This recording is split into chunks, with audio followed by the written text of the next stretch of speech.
When I first told people that I was planning on spending a few months here in Mexico, several of them warned me to be careful. They made it sound like danger was lurking around every corner. And these warnings often came from people who had never even been here. What they always neglected to mention, though, was how often the people here were going to go out of their way to be kind to me. And not once or twice, but over and over again. Hi, I'm Dominique, and welcome back to Morelia. I came here about 5 months ago, and I recently started this channel. My previous videos are filled with personal stories that share tips and tricks and procedures about things I think you may find useful when coming or moving to Mexico. And if you're interested in those things and you can get through the fact that I'm still new at this and learning to create videos, talk to the camera, and edit, I think you're going to find a lot of useful information in them. The video this week, though, is being done a little bit differently. It was inspired by a woman that I met a couple weeks ago in Uruapan. After speaking with her and her daughter for several hours, she confided in me that she and a good majority of the Mexican people feel like they are being judged and determined to be bad or dangerous prior to people arriving here and meeting them. Now, this is a woman that has spent her career in the movie industry here. She was a production manager, and she met people from all over the world that came to film movies and documentaries. And she expressed that she and many of the people feel that when someone comes here from another country, that they have already determined that the people here in general are bad or dangerous. That they see the headlines about the corruption or the cartel, and they make presumptions about everybody else here. She said it's hurtful. And it's not only hurtful, it can be difficult when they're trying to raise their children in a way that allows them to be and continue to be open and welcoming to strangers. So after this conversation with her, I started thinking about my own experiences here. And I felt a need to respond. And so making this video is my response. It's not going to be your typical storytelling style. It's not a bunch of fun facts or procedures. It's just me sharing with you some of my experiences. I hope you'll stick around to watch them, because maybe the next time that somebody warns you against coming here when you have been looking forward to it, you'll be able to stop and reflect on some of the things. And again, I can't list all of them off because this video would probably be never ending, but some of the experiences that I've had that will help you set other people's minds at ease as well as your own. I have shared some of these stories in previous videos, but I felt like they deserve their own spotlight in this compilation. I'm going to start today with one of the places that people often fear the most, and that is the Mexican border. When I crossed the Mexican border, I was driving a fully loaded SUV. I had 2 dogs and an overstuffed car roof carrier. And yet, I was welcomed warmly, barely had an inspection, and sent on my way. Now, through my own fault, I got turned around and had to go back across the US border and then return. As I was coming back across into the inspection area where I'd been flagged down again, one of the original agents recognized me and came over. He sent the other inspector away and asked me what happened. I explained to him. We both kind of laughed about it. And he then took the time to not only show me on his phone, but to then enter the actual address into my Google Maps, make sure I understood where I was going, and gave me physical directions as to how to get there. He didn't let me drive away until he knew I knew where I was going. He also apologized for the rough morning I had had. He made me laugh a couple more times. He welcomed me again to Mexico and sent me on my way. Now, he didn't have to do that. He was several rows away when he recognized my car. He could have just let me proceed with the inspection, but instead he took the time to come over and save me some time and effort, as well as make me feel better, make me smile. He didn't know at that time how much that mattered to me, but it did. That extra effort he put in was not what I was expecting at the border, especially not with all of the warnings that I had seen on other videos and heard from other people. Much more pleasant experience than I was told I would have. Now, my next story is about a woman that I met here the first week I arrived. I had been traveling in my car for a week. My linen and my dog's bed pillows smelt and looked like there had been dogs on them for a week. And I was embarrassed to go to the typical laundry area where you drop off your stuff to have it done. And so I stopped in at a torta sandwich shop a couple doors down. And while I was there, I asked her if she knew where there was a laundromat, and she had no idea. I explained to her my situation, how I felt about it, and she immediately offered to do my laundry for me. And of course I declined initially, but she insisted. She said she had 4 dogs herself, and that the smell and the dog hair wouldn't bother her at all, that she had a very large washing machine, and she was happy to do it for me. And she understood how I felt. I couldn't believe it. And you know what? I took her up on it. I didn't know what else to do. I brought her my bag of linen and my 2 large dog pillows, and she took care of them. She had them washed, hung dried, and back to me the next morning. This woman is a retired psychologist who now helps her daughter run her daughter's torta sandwich shop. And still, she took the time out of her life to do this for me. I was completely surprised that this stranger who didn't know me from Adam made this offer without expecting anything in return, just because she wanted to help me out. But that's the level of kindness that I continue to receive here. And now I'm going to continue sort of her story through her daughter. Her daughter actually is the owner of this sandwich shop. Wonderful young lady. Now, I had stopped in there a couple times to order sandwiches and let her know how much I had appreciated her mom's kindness.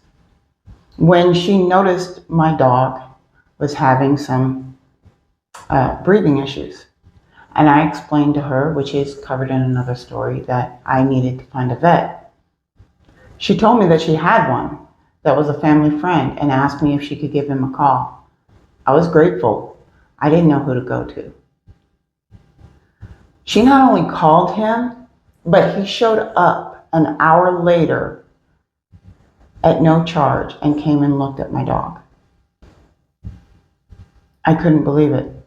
Sure, he grabbed a sandwich while he was there, but he gave me his evaluation and asked me for her medical records right there on the spot. But when it became clear that we were going to have to use another vet, she not only located a new one for me, but drove me to 3 different appointments to act as my translator to make sure I understood everything that was going on medically with my dog.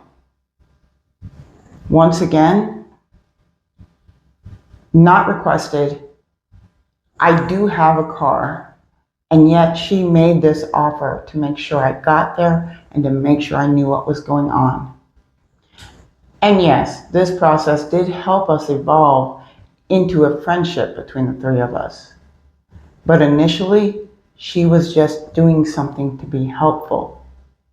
not expecting and never asking for anything in return.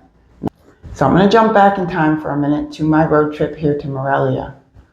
Day 3 of driving, I missed my exit and I was on the wrong toll road. And I didn't want to be on the local roads that, again, we were advised against taking. So when I got to the next toll booth, I asked the woman there if she could give me directions to get back on the correct toll road and back to Morelia. But she didn't speak any English and she wasn't comfortable using the Google Translate. And yet she was still determined to help me. I was grateful, but I was also surprised when she got out of her toll booth and walked to a car behind me. And then she and the gentleman from that car came up to my window. He not only explained to me where to go, but then told me to follow him to the turnoff, and he would point that out to me. And from there, I would be able to get back on my road. She didn't have to do that. He didn't have to do that. And yet they did. She made the decision to take it upon herself to make sure I got where I needed to go. And so did he. Here in Morelia, it's a very cash-forward society. And so my next story has to do with the fact that even though it's a very cash-forward society, they often can't make change for larger bills. Now, I had been here a couple weeks and I had walked by this one little local eatery when I decided to stop for food. And I had greeted the man a couple times. I ordered my food, he prepared it, and when I went to pay for him, I handed him a $500. He wasn't sure he'd be able to make change for it. And I was still learning the fact that it's not common for these restaurants to have change for a $500. He said he could run to the store next door and see if they could make change for it.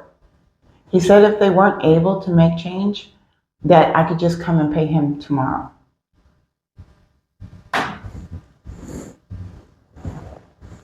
He said I could come and pay him tomorrow. Yes, he had seen me a few times in the neighborhood, but we had never really spoken. I never had a conversation with this person, and yet he was going to trust me to come back the next day and pay him. I told him I was more than happy to wait for him to run next door, and that if he wanted, I could stand right there and let his customers know that we're arriving, that he would be right back. And he did. He went to the store, he was able to get change, and he brought it back to me. I mean, it took like all of 4 minutes, and he thought maybe I wouldn't want to wait that long. And he was willing to let me leave without paying him, trusting that I would bring the money back. Those are the kind of neighbors I have here. But the thing is, it's not reserved, as you've seen, to just my local neighbors. So I want to get back to the woman that inspired this video. I was exploring Uruapan and stumbled across this market area. And in one area, they had a beautiful array of food being offered. And I decided I was going to pick the one with the longest line. I figured probably that the food was going to be good since so many people were willing to wait for it. And watching the blue corn tortillas being made there by hand definitely encouraged me to stand there. And as I got closer to the front of the line, I noticed there were no signs, and I had no idea what the food was that was being offered. I could guess maybe a couple things, but I wasn't sure. But the woman behind me asked me if I knew what one of the items were. And I told her I had no clue. I was wondering the same thing. And she realized I spoke English, and she spoke English as well. As we got to the front of the line, she leaned over in front of me and asked what that particular dish was. And then she told me, while explaining to me the flavor, what it contained, the spice level, and what her opinion was on that dish. I thought that was really sweet. because she did this with every dish on the table. And then when she realized I was alone, she invited me to sit with her daughter and her daughter's boyfriend and eat with them. And I did. And her daughter, even though her English was more limited, not only attempted to join into the conversation, and this is a young woman, not a child, but she also helped me with some of my Spanish words and was happy to share her mother for the rest of the evening. Before leaving the table, they offered me a ride home. It turned out that this woman was also from Morelia. And they offered me a ride home, saving me a 2-hour bus ride at night. Yes, I took them up on it. I was thoroughly enjoying the evening. And again, this is at the point when we were in the car when she confided in me as we were talking about how she felt and how many of the locals felt that they were perceived. But the woman not only offered me a ride home, not only did she and her daughter and her daughter's boyfriend welcome me and make the evening very enjoyable, but they later invited me to a concert that they were going to. And I happily accepted and went to the concert with them a few nights later. She dropped me at that door, and I thought, some of the people back home are going to think I'm crazy for accepting this ride. But I think it was one of the best decisions I've made since I've been here. One day when I was out exploring, my GPS wasn't quite getting me to where I was going. And so I stopped a woman that was passing by and asked her if she could give me directions. She told me to go ahead and walk with her and that she would tell me where I needed to go. And as we walked, we talked, and she asked me a few questions about myself, and we shared a few things for a few blocks. And then she stopped and told me, okay, you're going to need to go down 3 more blocks, make a right, and this is what you're going to see when you get there. I was grateful, and I thanked her. And then I was even more grateful when I realized she then turned around and walked back in the other direction. I watched her for a few minutes and realized she had walked more than half a block past her own turnoff to make sure I knew where I was going. Now, I don't know if this is just a wonderful local custom that people don't leave you hanging when asking for directions. I only know that she took the time to not only make me feel welcome, but that she then continued to walk with me past her own turnoff while she made sure I understood and pointed out exactly where I would be turning at, well beyond what she needed to do, and truly appreciated. I think after I'd been walking around in circles for quite a while, knowing exactly where I was going by a person who could give me landmarks, etc., and have a nice conversation with on the way, much appreciated. And speaking of going beyond helpful, when it comes to making sure someone understands something, I went to the bank and I explained that I needed to make a deposit. The woman standing at the door punched in the information and handed me a ticket. At this particular bank, you got a number like you might get at the DMV and waited your turn. The woman behind me stepped into the conversation and actually continued to explain the process to me and then sat down with me. She was concerned that I wouldn't understand, and even though she didn't speak English, she continued to explain the process to me. She sat down with me. She watched the number board for me and made sure I knew when my number had been called. I went up to the teller, got my stuff taken care of. I turned around to search the line of tellers to see if she was there so I could thank her, but she was already watching me. And as soon as I turned in her direction, she asked me if everything was okay and if they had taken care of me. And I said yes, and thanked her very much, and she waved me off and wished me a great day. Once again, this sort of help wasn't requested, but it was willingly and happily given to make sure that I got done. I don't know, maybe I just look particularly helpless to people, but they are going out of their way to make sure I get taken care of. Awesome. And if we go back to meeting wonderful travel companions, I was on my way back from a city called, and I'm going to mess this up, Zinzunzan. But it's an archaeological location where there is a pyramid type building. And on my way back, I ended up seated next to a woman, and both of us were kind of in our own space for a while.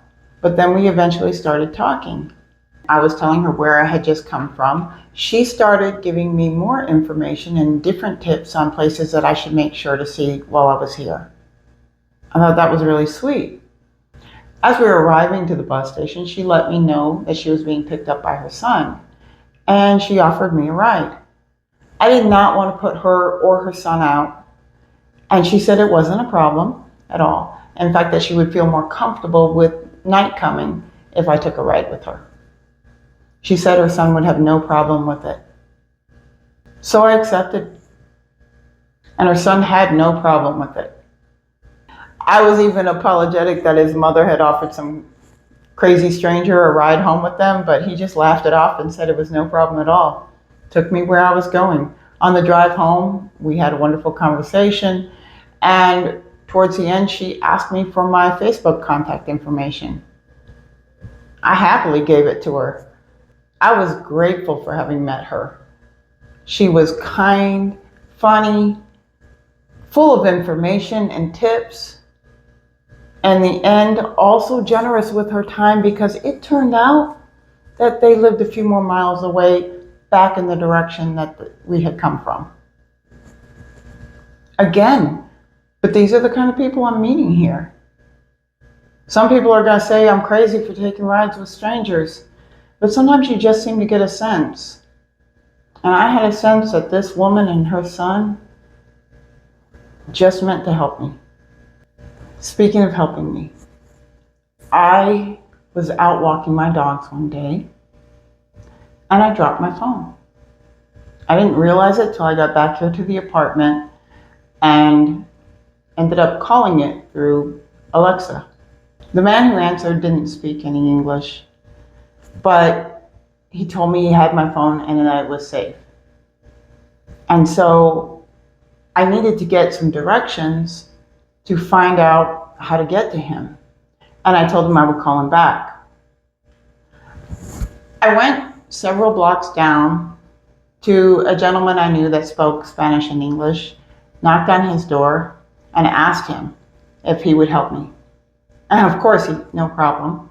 We called my phone again, and he spoke to the gentleman. Turned out the man was an Uber driver, and he had seen it laying on the sidewalk when he stopped to pick up a passenger in my neighborhood.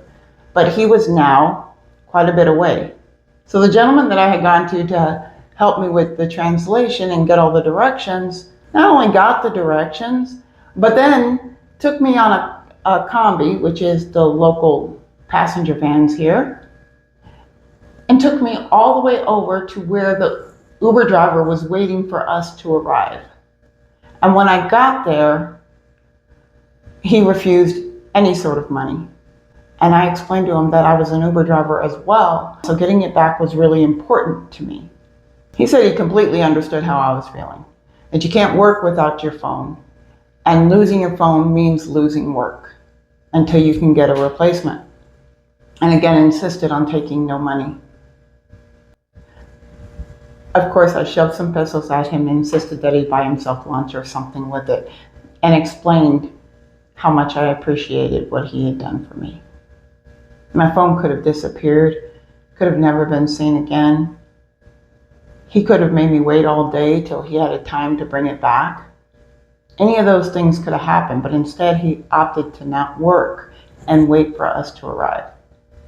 And the gentleman who helped me out, who soon became an actual friend, did not have to go out of his way at that time to take me on a combi and make sure I got to the right location. I didn't ask that of him. but he didn't hesitate because he wanted to make sure I got there. And you know, I mentioned that I was out walking my dog. Well, on a different day when I was walking my dog, Kira saw another dog across the street and decided to pull away from me and ran right out into the street. Crosses the street, goes up to the other dog, changes her mind, runs back out into the street, and sort of just stands there in front of the traffic. And I'm panicked. I was trying to call her back to me, and she's kind of running around in circles. And she could be seen running around in the street from a couple of the shops that were there on the sidewalk. Several of them came out and tried to block her path. But what really surprised me was when one of the drivers got out of his car in the middle of the street, left his door open, and helped corral her back. I couldn't believe it. And not only did he do this for me, but not a single one of the drivers behind him got upset. Nobody was honking their horn or trying to go around the situation. They waited until I got my dog back. I couldn't believe it. I literally almost burst into tears because I had all this drama in my head going on as I'm watching her in the street. None of it happened. And I was overwhelmed by the people around me who stopped what they were doing, left their shops, got out of their car to help me catch my dog. And again, I wasn't screaming at the top of my lungs or being frazzled. I just was calling to her. They saw I needed help and they gave it. The last story that I want to share with you is one that just happened a couple days ago. And again, it starts with a bus ride. I'm often on buses and combis and things like that. But I had gotten onto one of the combis and confirmed that the driver went to the central bus station. A little while later, another person got on and confirmed that we were going to the central bus station. I heard him. He was sitting directly across from me. So my brain said, I'll just make sure I get off whenever he does, because sometimes these combis are going to the bus station, but they drop you at different corners or at different locations where the buses pick up at. So when we started driving through neighborhoods I didn't recognize, I knew I was feeling a little bit nervous, but apparently so was he. So he confirmed again with the driver. And he saw me watching his conversation, and I just told him that I was going there as well. And when the driver confirmed, but then stopped at a corner and we didn't see the bus station, he explained something, and the passengers told me, that we have to get off here and take another combi. I was a little bit confused, but I trusted him and I got off. And then he explained that even though the driver had let us off at this corner, we were still a little ways away from the actual station, that there would be another combi that was going to come along and we could take it for free to go to the rest of the way. Okay. We ended up talking and turned out he was going to Pátzcuaro as well. I was heading on to Santa Clara de Cobre, but he was stopping in Pátzcuaro. So when we got into the station, we ended up walking along the route together, and he got up and ordered his ticket and then let the woman at the counter know that I would be ordering the exact same ticket. I appreciated that. There was no confusion. When we got out there, he realized our bus wasn't actually leaving for another hour, but there was another bus that we could take that would also go to Pátzcuaro, and that he could show me how to then catch the combi from there to Santa Clara de Cobre. I thought, why not? As long as it's going to Pátzcuaro, no problem. And we got on the bus and took off immediately. Well, as it turned out, I needed to take two combis. I needed to take one combi from that stop to the next stop, where I would then catch another combi to get to Santa Clara. My original plan was to go to Pátzcuaro and then catch a combi from there. But from the bus station, I would only need to take one. But he assured me he wasn't going to leave my side until I was on the combi to Santa Clara. I told him that wasn't necessary. I, at this point, knew he had people waiting on him. He had some business transactions he needed to take care of. I was not trying to interrupt that man's day. He insisted. He got on the combi with me. He got me off at the next one. And then he made sure I got on the one that was heading to Santa Clara. So he also told me that he was from Pátzcuaro originally, and that he was visiting from Mexico City, and this was his last day here, but that if I had time after Santa Clara and he was still here in Pátzcuaro at the same time, he'd be happy to show me around. I told him I didn't know how long I was going to be in Santa Clara because I'd never been there before, and I wanted to explore everything. He also called a friend of his that worked at the museum I was going to in Santa Clara to make sure that that person greeted me and showed me around. I told him I appreciated it and that, I would let him know when I was leaving, and if he was still there, I'd love a tour. Well, as it was, his friend did greet me at the museum, was wonderful, showed me around a bit, and then gave me directions on other things to see there in the city and places in the area. So about 5 minutes after I got on the combi, I noticed I had received a message from him saying that he was about ready to end his visit with his family and that he was still there in Pátzcuaro if I was interested in seeing the city. I told him I had just gotten on the combi and I should be there, probably in 30 minutes. He said, that's no problem. Get off at the same stop where you got on. He said, I'm going to be there in a little while. I'll meet you there. A couple minutes after I got off that combi, he showed up. And he took me all around the city. And I know some of you are saying you're crazy, but it was a wonderful tour. There was nothing inappropriate about it. He shared where he had gone to church as a child before moving. He shared his local places that he liked to eat. He said, I had apologized for taking up his day. He said, it's my last day here. I wasn't sure what I was going to do, and you gave me a better way to end it, so I'm happy to be here. Okay. And he took me to all the different shops, and he took me to places where I could buy coffee and food, and it was wonderful. We then caught a bus back to Morelia and shared a taxi ride back. It turned out that his Airbnb was only about 4 blocks away from mine. So we took a taxi to one location, split off and went in different directions. He didn't need to spend his extra time making sure I got to Santa Clara, nor did he need to spend his evening showing me around. But he did. And he did one without knowing there would be the other. And he never implicated he wanted anything more out of it than just enjoyed showing me around. And once again, these are the kind of people that I have been meeting here.